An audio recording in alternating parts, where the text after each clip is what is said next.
Hello student, आज हम female reproductive का सिस्टम का सेकंड पार्ट लेके आए। पिछले पार्ट में हमने फीमेल रिप्रोडक्टिव सिस्टम के ऑर्गन्स के बारे में बात की थी, जिसमें हमने ओवरी, ओविडक्ट और यूट्रस तक पढ़ लिया था। नेक्स्ट बात करते हैं यूट्रस के एक बाकी है जिसे अपन सर्विक्स कहते हैं। सर्विक्स यूट्रस का अंतिम भाग होता है। सर्विक्स होता है जो यूट्रस का अंतिम भाग होता है, जिसे गर्भाशय की गर्दन भी कहते हैं। गर्भाशय की गर्दन भी कहते हैं। यूट्रस का अंतिम भाग होता है जिसे गर्भाशय की गर्दन भी कहते हैं। सभी जानते हैं कि एआई में सीमन मध्य सर्विक्स में या मिड सर्विक्स में छोड़ा जाता है। एआई में जो सीमन होता है जो मिड सर्विक्स में छोड़ा जाता है, एवं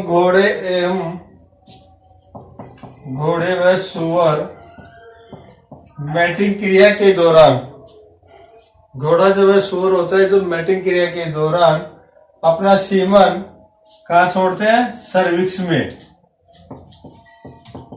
जबकि अन्य पशु होते हैं वो अपना सीमन कहाँ छोड़ते हैं?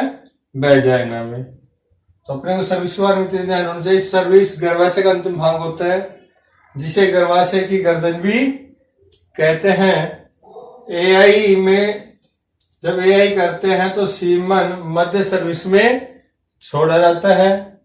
घोड़े व सूअर में जो मैटिंग क्रिया होती है, मैटिंग क्रिया के समय वो अपना सीमन सर्विक्स में छोड़ते हैं। उसके बाद में बात करते हैं अपन वैजाइना। वैजाइना योनि होती है।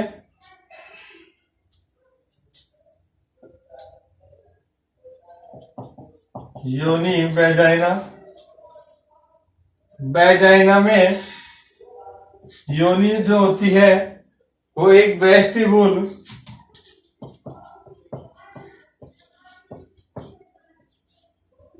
वैजाइना वेस्टिब्यूल एक झिल्ली के द्वारा पृथक रहती है।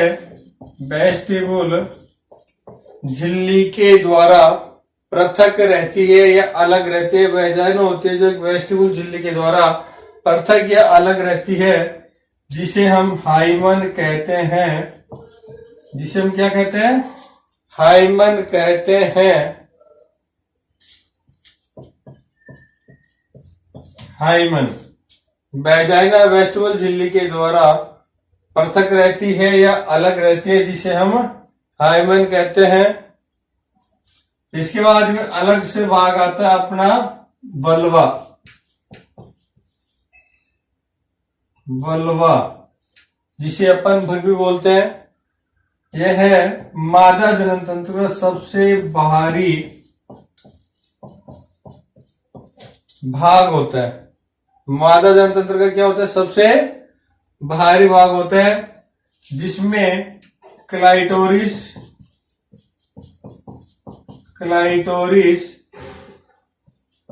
लेबिया तथा वेस्टिबुलर ग्रंथियां, ये भाग भी होते हैं। भाई प्रजनन तंत्र में, भाई मादा जनन तंत्र में क्लाइटोरिस, लेबिया तथा वेस्टिबुलर ग्रंथियां, ये भाग भी होते हैं। एक बार दोबारा देख लीजिए। सर्विक्स एक तरह के गर्भाशय का भाग होता है। कुछ बुकों में उसको अलग से समझा रखा है, कुछ में एक साथ दे रखा है। गर्भाशय का एक भाग होता है अंतिम भाग, जिसे गर्भाशय की गर्दन भी कह देते हैं। एआई में सीमन मध्य सर्विक्स में छोड़ा जाता है। घोड़े व सुअर में मैटिंग क्रिया के दौरान सीमन सर्विक्स में छोड़ा जाता है, जबकि अन्य पशुओं के द्वारा गाय भैंसों में कितना छोड़ा जाता है? वैजाइना में। वैजाइना की बात करते हैं। वैजाइना वेस्टिब्यूल झिल्ली के द्वारा अलग रहती है या पृथक रहती है, जिसे हाइमन कहते हैं। और एक चीज का यहाँ पे ध्यान रखना, एक आती है आपकी व्हाइट हीपर डिजीज। व्हाइट हीपर डिजीज।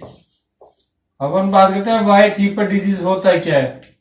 तो जब ये हमने बात की थी हाइमन का नाम आया था ना कि झिल्ली होती है, वेजाइना को वेस्टिबुल झिल्ली से अलग रखती है, पृथक करती है, उसे हाइमन कहते हैं।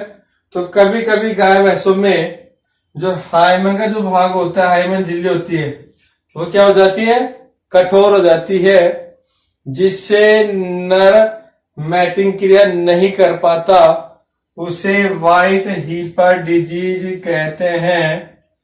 कभी कभी गाय भैंसों में हाइमन झिल्ली कठोर हो जाती है, जिसके कारण नर मैटिंग क्रिया नहीं कर पाता, उसे व्हाइट हीपर डिजीज कहते हैं। लास्ट और अंतिम भाग था आपका वल्वा। यह मादा जनतंत्र का सबसे भारी भाग होता है तथा इसके अलावा अन्य भारी भाग में होते भारी भागों में क्लाइटोरिस, लेविया तथा वेस्टिबुलर ग्लैंड होता है। क्लाइटोरिस को मादा में पेनिस के अवशेष मानते हैं, पेनिस का, लेविया को स्कोटम वृषण कोश का, तथा वेस्टिबुलर ग्लैंड की बात करते हैं तो ये एक विशेष प्रकार की विशेष गंधयुक्त स्राव स्रावित करता है वेस्टिबुलर ग्लैंड। लेविया में सबसे अधिक सीबेशियस ग्रंथियां पाई जाती हैं, इनमें भी सीबेशियस ग्रंथियां पाई जाती हैं। ये होते हैं अपने total part female reproductive system के, जिसमें सबसे पहला आता है आपका ओवरी, उसके बाद था ओविडक्ट, ओविडक्ट के बाद में हमने पढ़ा था यूट्रस, यूट्रस में सर्विक्स आ जाता है, अपन चाहे उसको अलग से लिख सकते हो सर्विक्स। सर्विक्स के बाद में आता आपके यूट्रस के बाद में आ गया वेजाइना, और उसके बाद में लास्ट आता है आपका वल्वा। ये होते हैं मादा जननतंत्र के भाग। अब अपन पढ़ेंगे कुछ परिभाषाएं, जो मोस्ट इंपोर्टेंट परिभाषाएं उसके बारे में बात करेंगे, और ये कंप्लीट हो गए अपने मादा जननतंत्र के भाग या उसके अंग। उनके बारे में हमने जो भी नॉर्मल जानकारी थी वो हमने ले ली है। अब अपन कुछ मेन जो परिभाषाएं उनका अध्ययन करेंगे। डेफिनेशन की बात करें थे, जो मेन परिभाषा होती है उसकी बात करते हैं। तो सबसे पहले परिभाषा आती है आपकी ऊजेनेसिस। ऊजेनेसिस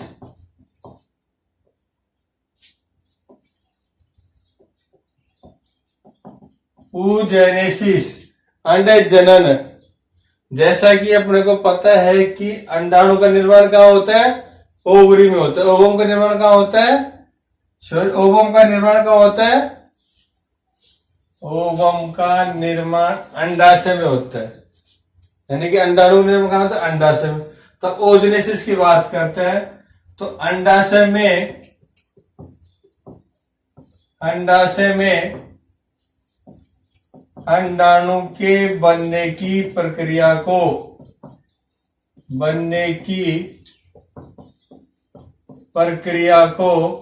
ऊजेनेसिस कहते हैं। ओवरी में ओवम के बनने की प्रक्रिया को ऊजेनेसिस कहते हैं। अंडाशय में अंडाणु के बनने की प्रक्रिया को ऊजेनेसिस कहते हैं। नेक्स्ट डेफिनेशन आती है आपकी फर्टिलाइजेशन, जिसे अपन बोलते हैं निषेचन। फर्टिलाइजेशन को क्या बोल देते हैं, निषेचन। निषेचन किसे कहते हैं, तो निषेचन की परिभाषा होती है अंडाणु व शुक्राणु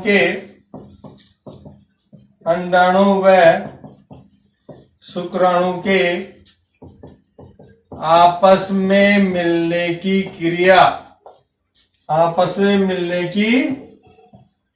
क्रिया फर्टिलाइजेशन या निषेचन कहलाती है।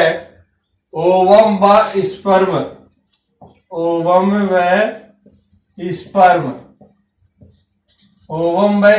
के मिलने की प्रक्रिया, ये क्रिया फर्टिलाइजेशन कहलाती है। फर्टिलाइजेशन की क्रिया ओविडक्ट के एम्पुला भाग में होती है। फर्टिलाइजेशन की क्रिया कहाँ होती है? ओविडक्ट के एम्पुला भाग में होती है, जबकि मुर्गी में फर्टिलाइजेशन की प्रक्रिया इनफंडीबुलम भाग में होती है। इनफंडीबुलम भाग में होती है। मुर्गी में इनफंडीबुलम में होता है, नॉर्मल पशु ज्यादातर में ओविडक्ट के एम्पुला भाग में फर्टिलाइजेशन की क्रिया होती है। नेक्स्ट परिभाषा होती है आपकी जाइगोट।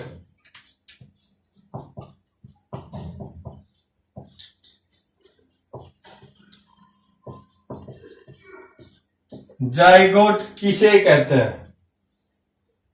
अंडाणु व शुक्राणु के मिलने की क्रिया फर्टिलाइजेशन कहलाती है, अपने को याद है। अब जब ये दोनों आपस में मिलेंगे, फर्टिलाइजेशन होगी तो संरचना बनेगी। इन दोनों के मिलने से जो संरचना बनती है वो क्या कहलाती है? जाइगोट। अंडाणु व शुक्राणु के मिलने के फलस्वरूप जो संरचना बनती है उसे हम जाइगोट कहते हैं। ओवम व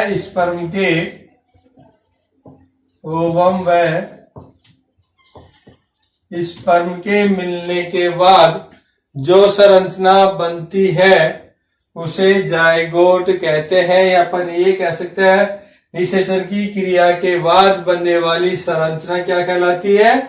जाइगोट कहलाती है। इसके बाद बात करते हैं अपन प्यूबर्टी, वयस्कता, PUB।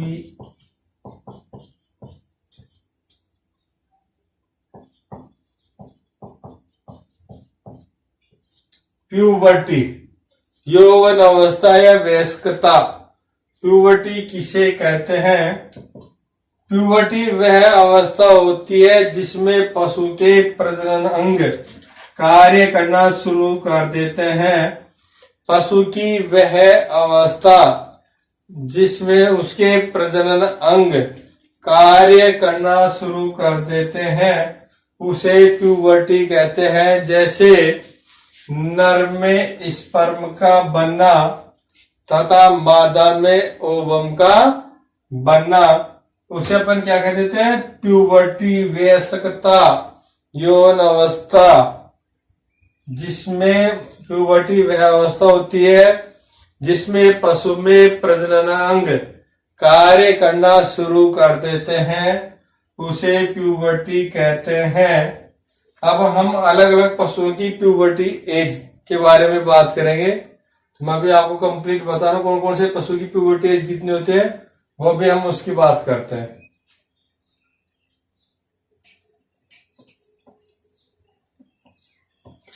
प्यूबर्टी की डेफिनेशन आपको बताई थी।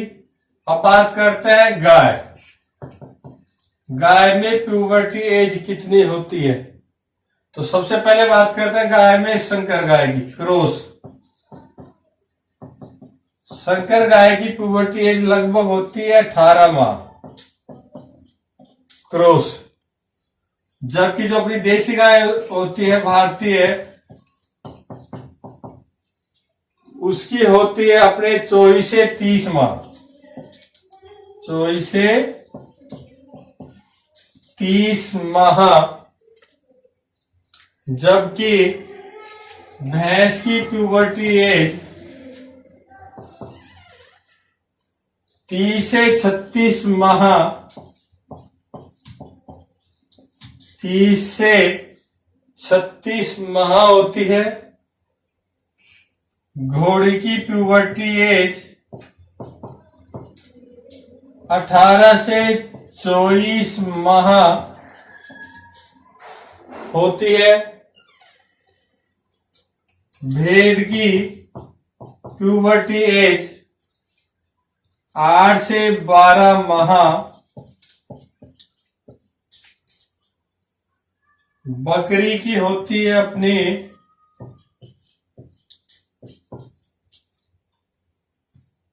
6 से 12 माह, जबकि बिच की भी, कुतिया की भी वह बकरी की प्यूबर्टी एज होती है 6 से 12 माह।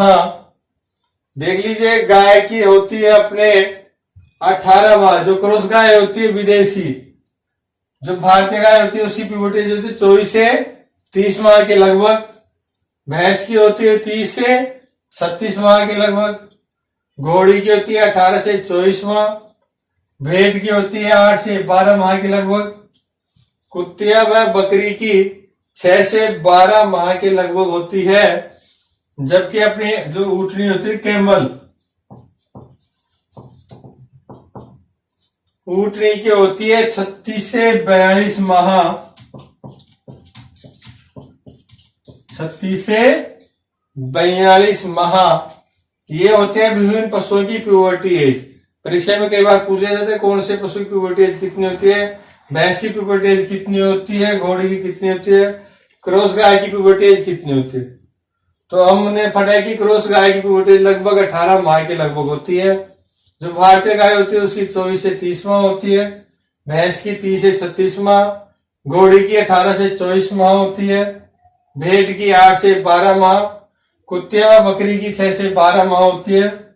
और ऊँटनी की 36 से 42 माह होती है। इसी के साथ अपना ये टॉपिक कंप्लीट होता है।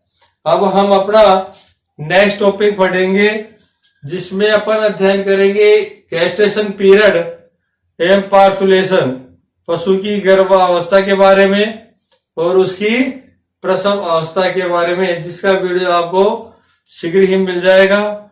थैंक यू, धन्यवाद।